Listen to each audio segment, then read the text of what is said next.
इस लेक्चर में हम लोग केमिस्ट्री इन एवरीडे लाइफ के विषय पर चर्चा करेंगे।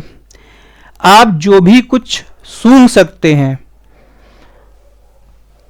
मीन स्मेल, आप जो भी कुछ टेस्ट कर सकते हैं, जो भी स्वाद ले रहे हैं, जो भी चीज आप टच कर रहे हैं, कुछ भी जो आप सुन रहे हैं या कुछ भी जो आप देख रहे हैं, उसमें केमिस्ट्री इन्वॉल्व है। आप यदि एग्रीकल्चर के फील्ड की बात करें तो आप पेस्टिसाइड्स यूज कर रहे हैं, इंसेक्टिसाइड्स यूज कर रहे हैं, केमिस्ट्री इन्वॉल्व है। यदि आप बीमार पड़ जाते हैं, आप दवा खा रहे हैं, पैरासिटामोल खा रहे हैं, केमिस्ट्री इन्वॉल्व है।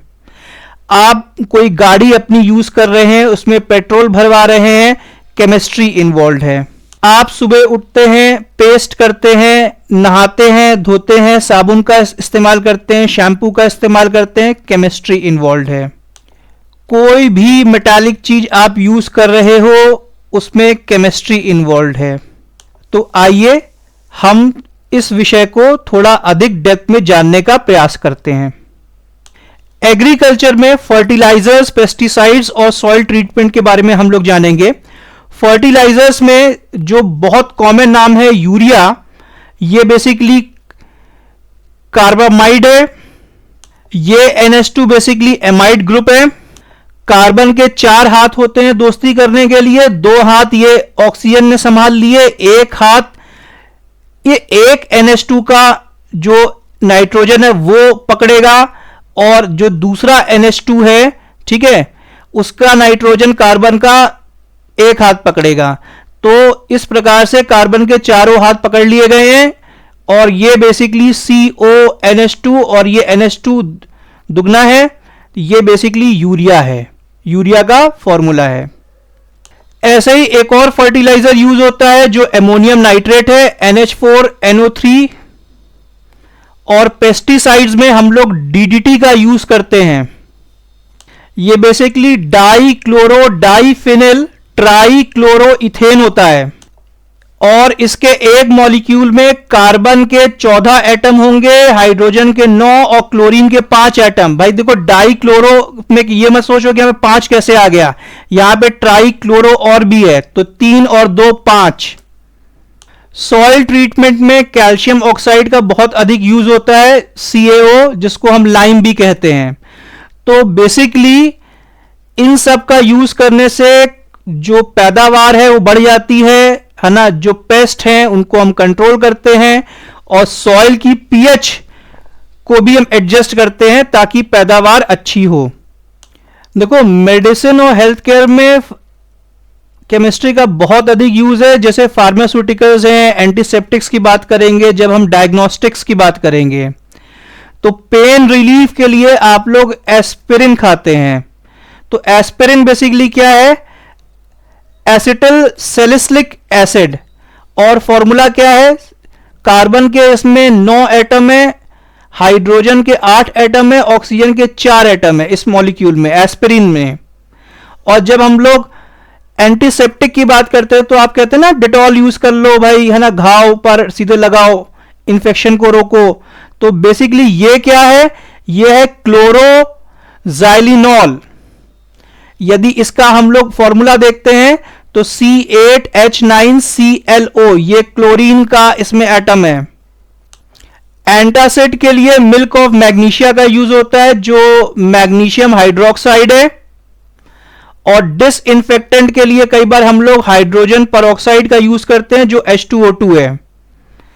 ऐसे ही डायग्नोस्टिक के लिए हम लोग कई बार ग्लूकोज की टेस्ट स्ट्रिप यूज करते हैं, और इसमें glucose oxidase enzyme reaction involve होता है।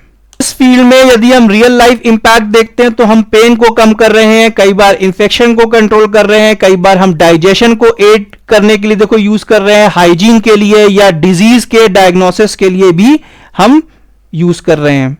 तो केमिस्ट्री का उपयोग हेल्थ केयर में बहुत अधिक है। यदि हाउस होल्ड और क्लीनिंग के सेगमेंट में हम देखेंगे तो सोप्स हैं, डिटर्जेंट्स हैं, ब्लीचेस हैं, ये सब में केमिस्ट्री इन्वॉल्व है। फॉर एग्जाम्पल बेसिकली जो सोप है इसमें जो फॉर्मूला है, कार्बन के 17 एटम है, हाइड्रोजन के 35 एटम है, फिर COONA, ठीक है। तो ये basically sodium salt of stearic acid होता है, इसको सोडियम स्टेरेट भी कहते हैं। ऐसे ही जब हम ब्लीच की बात करते हैं वो है NaClO, सोडियम हाइपोक्लोराइट। और ये जब हम बेकिंग सोडा की बात करते हैं तो वो बेसिकली सोडियम बाइकार्बोनेट है, NaHCO3। और हम लोग कई बार विनेगर यूज करते हैं खाने वगैरह में, तो ये एसिटिक एसिड है, ये CH3COOH है।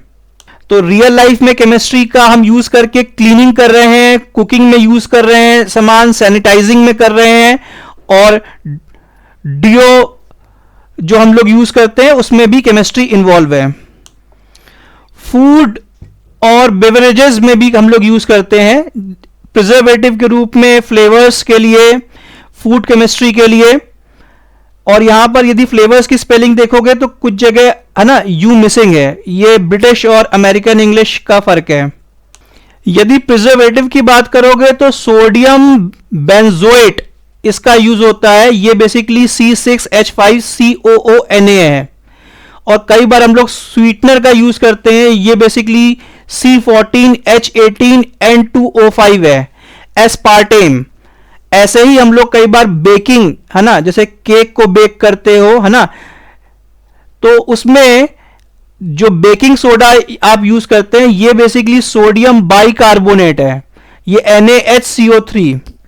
और फ्लेवरिंग के लिए कई बार आप लोग MSG यूज करते हो, that is monosodium glutamate, C5H8NO4Na।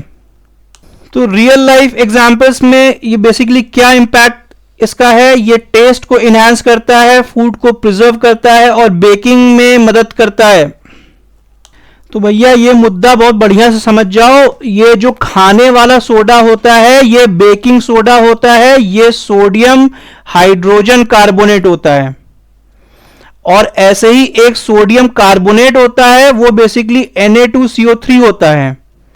और कई बार आप लोग बेकिंग सोडा को और कॉस्टिक सोडा को कंफ्यूज करते हो आपस में। भैया बेकिंग सोडा में देखो क्या चक्कर है, NaSCO3 इसमें कार्बोनेट है, और कॉस्टिक सोडा बेसिकली NaOH है। जो हम लोग ड्रेन जब जाम हो जाती है ना, इसके बहुत सारी यूसेज हैं। एग्जाम्पल जैसे कि ड्रेन जब जाम हो जाती है तो हम कॉस्टिक सोडा यूज करते हैं, या ग्रीस को रिमूव करना है, किसी सरफेस को क्लीन करना है। और कई बार इसका यूज हम लोग soap, detergents, paper, rayon, explosive को बनाने में भी करते हैं। और हम वाटर के ट्रीटमेंट में भी कई बार पीएच को एडजस्ट करने के लिए, या हैवी मेटल्स को रिमूव करने के लिए, या पानी का कंजम्पशन, है ना, जो हम लोग कर रहे हैं उसको हम पानी को सेफ बनाने के लिए भी हम कॉस्टिक सोडा का उपयोग करते हैं। और फार्मास्यूटिकल्स में ये बेसिकली ब्लड थिनर्स या कोलेस्ट्रॉल मेडिकेशंस में भी यूज होता है। और कई बार ये वाइटल कंपोनेंट होता है in fuel cell production. Textile में बेसिकली इसको हम लोग यूज करते हैं टू ट्रीट कॉटन फाइबर्स, और कॉटन फाइबर्स की हम स्ट्रेंथ को, है ना, लश्चर को अच्छा करने के लिए भी इसका यूज करते हैं। और इसका एक मेजर यूज है कॉस्टिक सोडा का आपका एल्यूमिनियम के प्रोडक्शन में, हम एक्सट्रैक्ट करते हैं इससे, है ना, it is use to extract alumina from bauxite ores. और बाकी तो आपको हमने बता ही दिया कि ये जो सरफेस को क्लीन करने के लिए हम लोग यूज करते हैं। तो एग्जाम्पल जैसे कि पेंट्स हैं, कोटिंग्स हैं, ठीक है, जो पुराने पेंट्स और कोटिंग्स हैं उनको हमको रिमूव करना है सरफेस से, तो भी हम इसका यूज करते हैं। और साथ ही साथ पेपर और पल्प इंडस्ट्री में भी, ठीक है, पल्पिंग प्रोसेस में इसको हम लोग यूज करते हैं to break down wood into cellulose fibres. तो प्रभु भैया ये कॉस्टिक सोडा और ये बेकिंग सोडा, ये खाने वाला सोडा NaSCO3, और ये कॉस्टिक सोडा मेन बेसिकली इतना समझ लो ड्रेन और सरफेसेस को क्लीन करने के लिए। यदि हम कॉस्मेटिक्स और पर्सनल केयर की बात करें तो स्किन केयर, हेयर केयर और फ्रेग्रेंसेस में, है ना, जो इत्र है, केमिस्ट्री इन्वॉल्व है ना। फॉर एग्जांपल जो आप सनस्क्रीन जो यूज करते हैं वो बेसिकली उसमें जिंक ऑक्साइड होता है, ZNO। आप कई बार अपने बालों को जो कलर लगाते हैं, ठीक है, उसमें बेसिकली C6H4 ये NH2 है ना, होल ट्वाइस। तो बेसिकली ये एमाइन है यहां पर। तो ये बेसिकली ये P अभी हम लोग देखेंगे इसका मतलब क्या है ना, पैरा, ठीक, पैरा पोजीशन की बात होती है। तो ये बेसिकली फिनिलीन डाइएमाइन है, फिनिलीन डाइएमाइन। और नेल पॉलिश रिमूवर में हम लोग एसीटोन का यूज करते हैं, ये कीटोन फैमिली का है, CH3COCH3। फ्रेग्रेंसेस में हम लोग कई बार इथेनॉल का यूज करते हैं, ये अल्कोहल फैमिली का है, C2H5OH।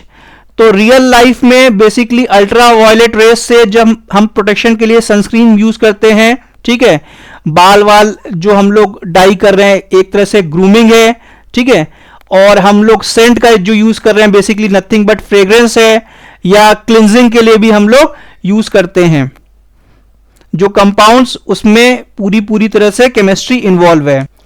इंडस्ट्री और कंस्ट्रक्शन में हम लोग देखेंगे बिल्डिंग मटेरियल्स हो, चाहे फ्यूल हो, चाहे इंडस्ट्रियल सॉल्वेंट्स हो, वहां केमिस्ट्री इन्वॉल्व है।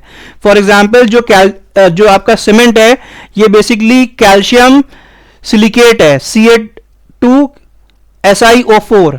जब हम लोग पेंट के थिनर के लिए यूज करते हैं तो बेसिकली टोलुइन है, C7H8 है ना। और जब हम लोग फ्यूल की बात करते हैं, कई बार हम लोग पेट्रोल वगैरह यूज करते हैं ना, तो उसमें ऑक्टेन नंबर की बात होती है। ये गैसोलीन बेसिकली पेट्रोल है, तो वो बेसिकली ऑक्टेन क्या है, ये आपका एल्केन फैमिली का है, तो ये C8H18 है। ऐसे ही हम लोग जब प्लास्टिक की बात करते हैं, पॉलीमर्स के बारे में जब हम लोग पढ़ेंगे, तो ये पॉलीइथिलीन है। तो ये बेसिकली CH2 और ये CH2 ये जो है ये बेसिकली n टाइम्स ये चेन में बंधे हुए हैं। और इस प्रकार से हम लोग देखेंगे इंफ्रास्ट्रक्चर हो, चाहे एनर्जी हो, चाहे मैन्युफैक्चरिंग हो, वहां पर केमिस्ट्री इन्वॉल्व है। और केमिकल इंडस्ट्रीज इन सारे फील्ड से जुड़ी हुई हैं। Is this point clear?